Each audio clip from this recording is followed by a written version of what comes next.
Supranational 2026 is... We are perfectly imperfect. I am someone who struggles perfection, but I am here today doing my best. I know a place for me, and this is becoming Supra, above and beyond. After 13 years, nakoronahan nga ulit ang Pilipinas bilang Miss Supranational. Diba? From 2013 na si Mutia ang kinoronahan. Tapos ngayong 2026, fresh na fresh, kinoronahan din si Katrina Liagado sa katatapos nga lang na Miss Supranational 2026. And hindi biro yung naging journey din ni Katrina dito because ang dami ko nababasang mga side comments and negativities during the prelims dahil parang hindi nila nagustuhan ng karamihan ng mga Pinoy yung performance niya doon, pero parang naging redemption arc niya itong Supranational Finals. So balikan lang natin yung mga nakita kong eksena dito from Supranational, yung performance ni Katrina sa kanyang pagkapanalo nga na Miss Supranational. Samahan niyo ko guys at i-recap natin itong mga to. Let's go! So ito na. Maria Katrina Legado, Miss Supranational Philippines!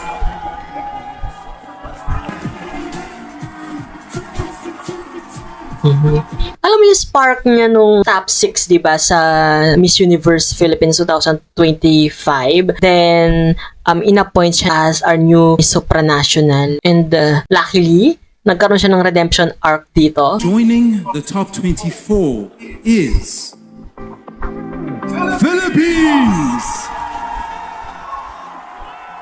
Although marami nagsasabi talaga na si Katrina is medyo ligwak ganun sa mga pagdating sa Q&A. Tapos, nung prelims pa, dun sa parang fashion show nila, di ba? Nakasmile siya doon.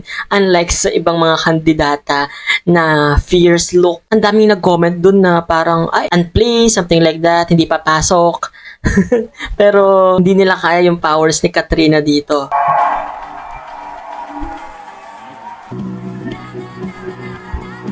Iba rin yung walk niya, no?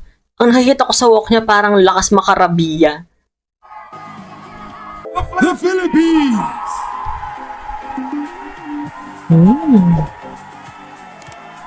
As a visionary leader, I want to be a shining example to every woman that we are only limited by the boundaries we set for ourselves. So let us never stop Ayun, medyo na-stutter lang siya doon. Pero ang ganda na speaking voice niya. becoming, because true greatness starts when limit ends. Jinkuyan. Muntikan na doon, no? Buti na lang itong Supra, parang hindi sila ganong tumitingin doon sa Q&A and the way they talk, no? Lakas mo ka Miss Universe Mexico nitong costume or yung gown niya dito sa evening gown.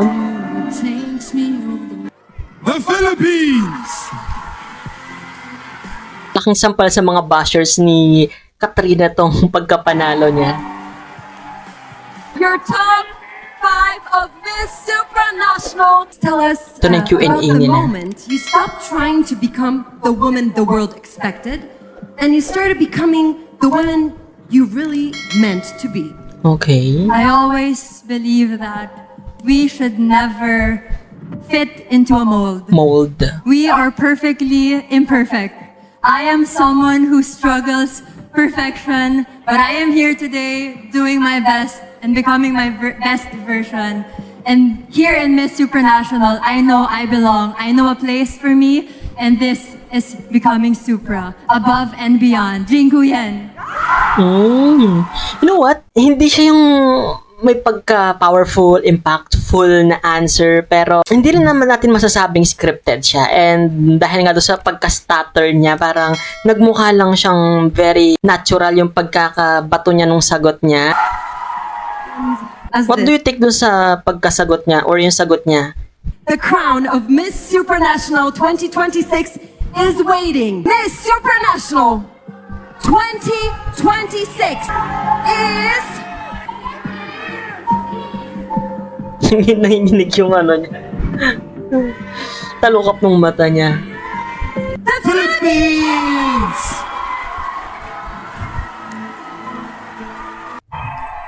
And yun, kinurnahan na nga bilang pinakabagong Miss Supranational si Katrina Ligado dito. Alam mo yung parang sa tingin natin dahil nga ang Pilipinas is parang sentro na ng mga enthusiast natin sa mga pageantry. Parang ang taas ang standard natin when it comes to pageantry talaga sa mga kandidata natin. And most of us siguro na mag-agree na medyo wala yung spark nung una, yung pagka-supra, 'di ba, ni Katrina dito. Dahil nga dun sa mga ganong perspective ng mga tao is madaling mabash, madaling magsabi ng negativity na maliligwak, ganon. Parang wala sa kanya yung glow ng pagiging supranational. Pero kung titignan natin, pag ibang bansa yung nag-judge, parang nag-iiba yung standard nila kumpara sa atin. And ito nga, parang may nakita siguro dun sa overall performance and hindi lang dun sa Q&A ni Katrina. May nakita sila sa overall performance na supra-worthy. So, congrats kay Katrina and good luck din sa kanyang reign as Miss Supranational 2026. Yun, napanood na natin itong Supranational highlight ni Katrina.